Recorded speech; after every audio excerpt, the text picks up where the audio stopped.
जय श्री राम। आइए आगे सुनते हैं श्री शिव पुराण में। स्त्री हो या पुरुष, जो भी भूखा हो वही अन्नदान का पात्र है।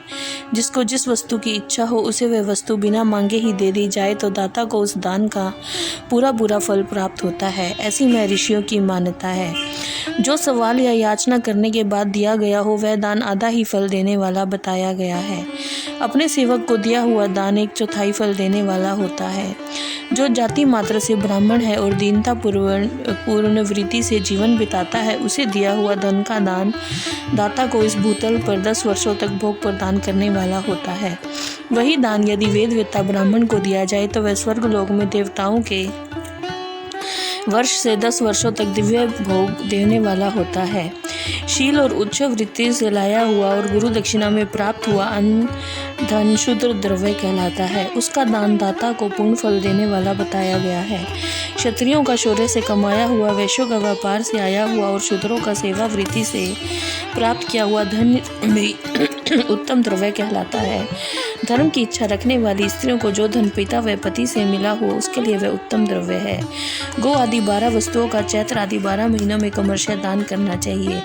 गो भूमि, तिल, स्वर्ण, घी, वस्त्र, धान्य, गुड़, चांदी, नमक, कोढ़ा, कन्या, ये ही 12 वस्तुएं हैं। इनमें गोदान से कायिक, वाचिक और मानसिक पापों का निवारण तथा कायिक आदि पुण्य कर्मों की पुष्टि होती है।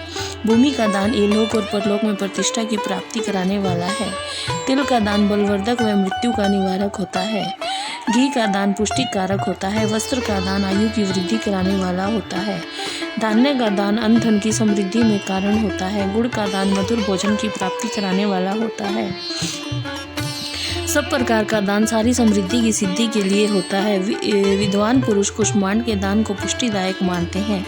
कन्या का दान आजीवन भोग देने वाला कहा गया है। यह लोक और परलोक में भी संपूर्ण भोगों की प्राप्ति कराने वाला है। विद्वान पुरुष को चाहिए कि जिन वस्तुओं से श्रवण आदि इंद्रियों की तृप्ति होती है उसका सदा दान करे। श्रोत्र आदि 10 इंद्रियों के जो शब्द आदि 10 विषय हैं उनका दान किया जाए तो वे भोगों की प्राप्ति कराते हैं। दिशा आदि इंद्रिय देवताओं को संतुष्ट करते हैं।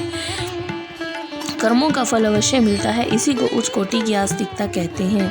भाई बंधु अथवा राजा के भय से जो आस्तिकता, बुद्धि या श्रद्धा होती है वह कनिष्ठ श्रेणी की आस्तिकता है।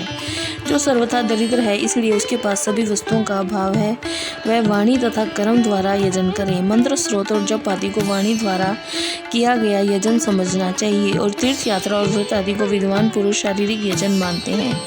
जिस किसी भी उपाय से थोड़ा या बहुत देवता अर्पण बुद्धि से जो कुछ भी दिया या किया जाए वह दान या सत्कर्म भोगों की प्राप्ति कराने में समर्थ होता है। तपस्या और दान ये 2 कर्म मनुष्य को सदा करने चाहिए और ऐसे ग्रह का दान करना चाहिए जो अपने वर्ण और गुण से सुशोभित हो। बुद्धिमान पुरुष देवताओं की तृप्ति के लिए जो कुछ देते हैं वह अतिशय मात्रा में और सब प्रकार के भोग प्रदान करने वाला होता है।